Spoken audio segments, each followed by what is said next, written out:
తొలిచూపు చాలంట చిత్తాన చిత్రంగా ప్రేమనేది పుట్టగా 10 మంది అంటుంటే విన్నాను ఇన్నాళ్ళు నమ్మలేదు బొత్తిగా ఆ కళ్ళలో ఆ నవ్వులో మహిమ ఏమిటో ఆ కాంతిలో ఈనాడే నా ఉదయమైనదో మదిసీమలో ఇన్ని మరుమల్లే గంధాలు మునుపెన్నడూ లేని మృదువైన గానాలు మొదటి బలపు కథలు తెలుపు గేయమై తీయగా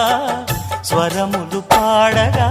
ఏ స్వప్నలోకాల సౌందర్య రాశి నా ముందుకొచ్చింది కనువిందు చేసి ఏ నీలి మేఘాల సౌధాలు విడిచి ఈ నేల నడిచింది ఆ మెరుపు వచ్చి